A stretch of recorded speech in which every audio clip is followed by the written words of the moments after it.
Assalamualaikum warahmatullahi wabarakatuh. Perkenalkan, nama saya Sania Barlinti Azhar dari kelas PGMIA NIM 203190026 Fakultas Tarbiyah dan Ilmu Keguruan Institut Agama Islam Negeri Ponorogo. Di video kali ini saya akan sedikit mempresentasikan sejarah peradaban Islam dengan judul Nabi Muhammad SAW dengan beberapa subtema sebagai berikut. Yang pertama, riwayat hidup Nabi Muhammad SAW yang meliputi sebelum masa kerasulan dan pada masa kerasulan. Poin kedua, dakwah Nabi Muhammad SAW di Mekah. Poin ketiga, pembentukan negara Madinah. Poin keempat, dakwah Nabi Muhammad SAW di Madinah. Dan poin terakhir, peradaban pada masa Rasulullah SAW. Untuk poin pertama, Nabi Muhammad lahir pada hari Senin tanggal 12 Rabiul Awal tahun 570 Masehi di kota Mekah. Tahun kelahiran Nabi dikenal dengan tahun gajah karena pada saat itu terjadi penyerangan pasukan gajah yang dipimpin oleh Raja Abrohah dari Yaman untuk menghancurkan bangunan Ka'bah. Nabi Muhammad berasal dari suku Quraisy. Ayahnya bernama Abdullah, ibunya bernama Aminah. Nabi Muhammad lahir dalam keadaan yatim karena ayahnya telah meninggal dunia sejak Nabi Muhammad berusia 2 bulan di kandungan. Setelah Nabi Muhammad lahir, diserahkan kepada ibu asuh yang bernama Halimah Sayyidinah. Nabi Muhammad diasuh oleh Halimah sampai usia 4 tahun. Pada saat usia 6 tahun, Aminah meninggal dunia. Kemudian Nabi Muhammad diasuh oleh kakeknya yang bernama Abdul Muthalib.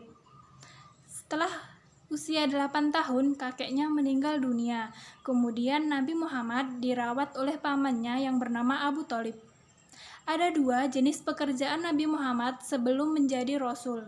Yang pertama, di usia muda, Nabi Muhammad hidup sebagai penggembala kambing milik keluarganya dan kambing milik penduduk Mekah.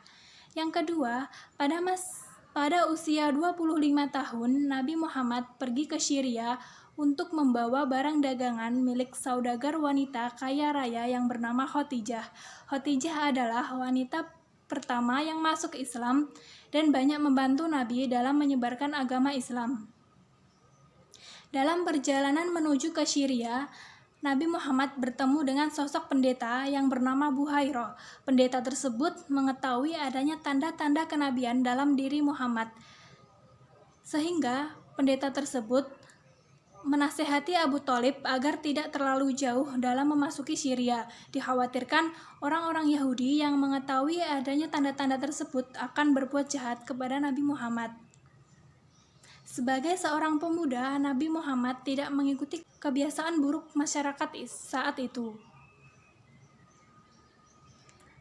Kebiasaan buruk masyarakat Mekah saat itu adalah berjudi, meminum khamr, menyembah berhala, dan lain sebagainya. Bahkan Nabi Muhammad dikenal sebagai sosok yang rendah hati, jujur, pemaaf, dan berani, sehingga ia dijuluki Al-Amin. Pada usia ke-25 tahun, Nabi Muhammad menikah dengan Khadijah. Khadijah pada saat itu berusia 40 tahun. Kemudian, yang selanjutnya adalah pada masa kerasulan.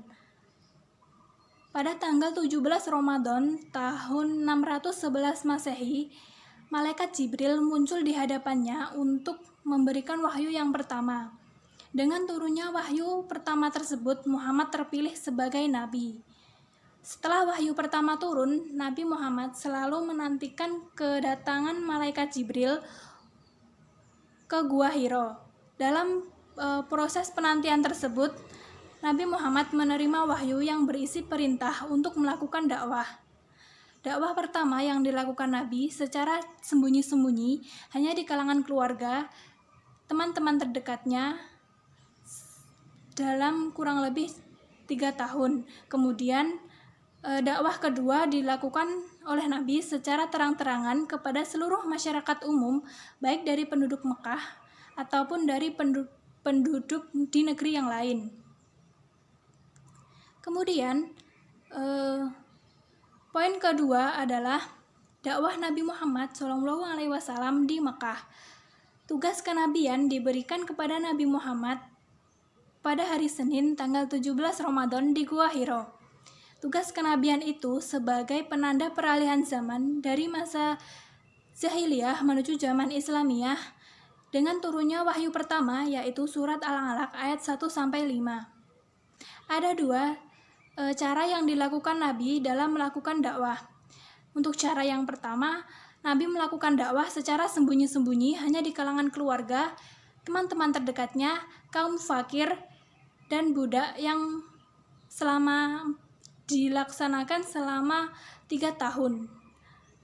Dengan menekankan ajaran tauhid dan menjadikan rumah Al-Arqam sebagai pusat dakwah saat itu.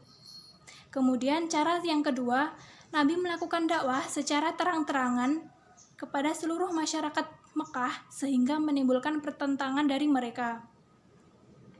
Di antara penyebab mereka menentang dakwah Nabi adalah ajaran Islam menyamaratakan persamaan derajat manusia dan menentang perbudakan.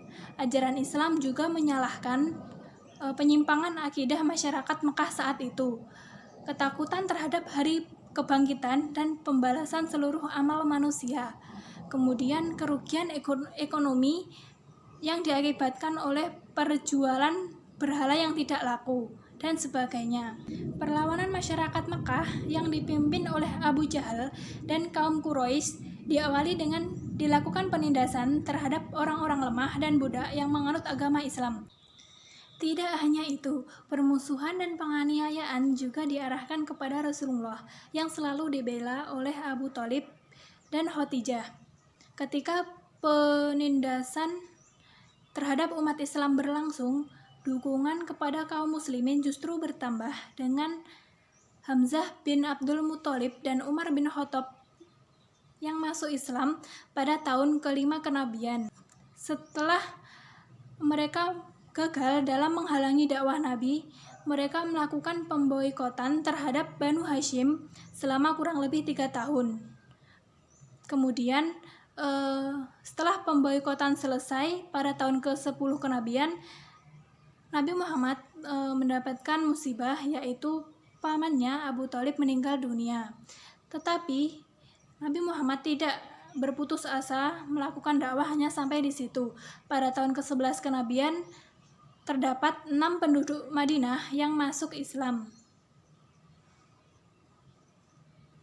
Poin ketiga, pembentukan negara Madinah.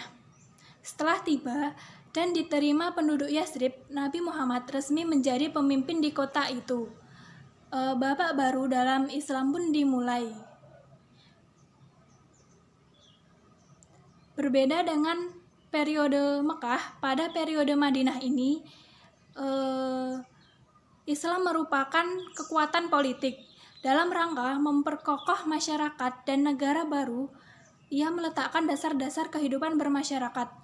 Untuk dasar yang pertama yaitu membangun masjid sebagai tempat beribadah dan juga tempat untuk mempersatukan kaum muslim. Dasar yang kedua, ukhuwah Islamiyah.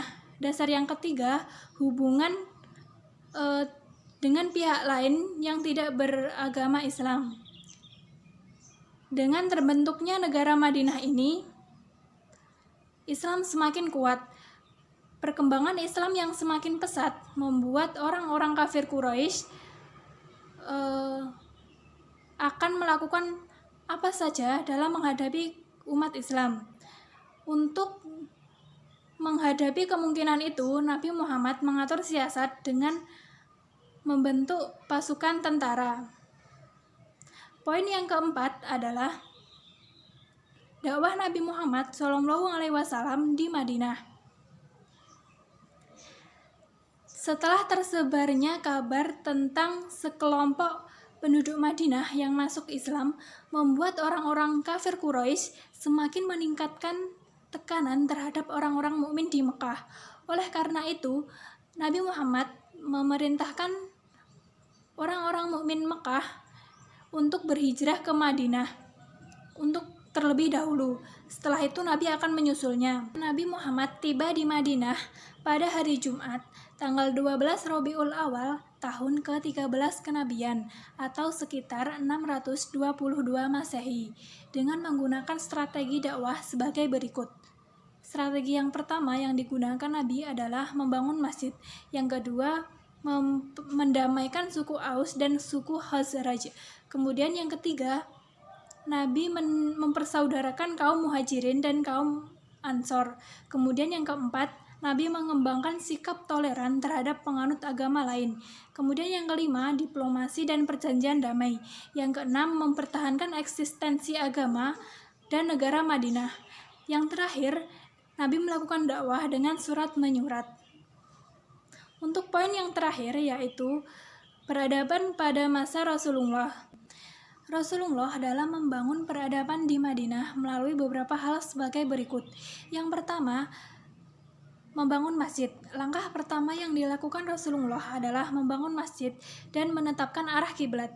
Masjid selain berfungsi sebagai tempat beribadah dan tempat pendidikan untuk kaum muslimin, juga sebagai balai pertemuan dan tempat mempersatukan berbagai unsur kabilah untuk menyelesaikan perselisihan yang masih tersisa pada zaman jahiliyah. Poin kedua, menumbuhkan ukhuwah atau persaudaraan sesama muslim. Dalam mempersaudarakan kaum Ansor dan kaum Muhajirin, Nabi Muhammad mengikat hubungan persaudaraan mereka karena Allah Ta'ala, bukan karena yang lainnya. Dasar pendidikan ukhuwah ini sesuai dengan sabda Nabi Muhammad yang berbunyi, tidak beriman ke seseorang di antara kamu sehingga ia mencintai saudaranya sebagaimana mencintai dirinya sendiri. Hadis riwayat Bukhari Muslim. Poin ketiga adalah kesepakatan untuk saling tolong-menolong antar umat muslim dengan golongan non-muslim. Dalam mengatur hubungan dengan golongan non-muslim, Nabi Muhammad menerapkan undang-undang yang penuh dengan tenggang rasa untuk menciptakan kedamaian, keamanan, dan kebaikan untuk semua orang, serta mengatur kehidupan masyarakat dalam satu kesepakatan. Poin keempat, pendidikan kesejahteraan sosial. Terpenuhinya kesejahteraan sosial tergantung pada terpenuhinya kebutuhan pokok dalam kehidupan sehari-hari. Oleh karena itu, setiap manusia harus bekerja untuk mencari nafkah.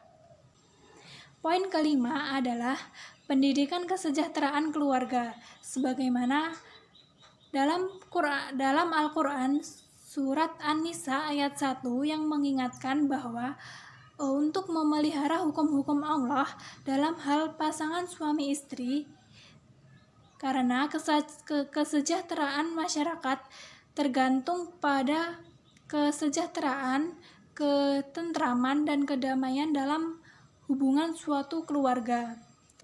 Poin keenam adalah pendidikan pertahanan dan keamanan dakwah Islam.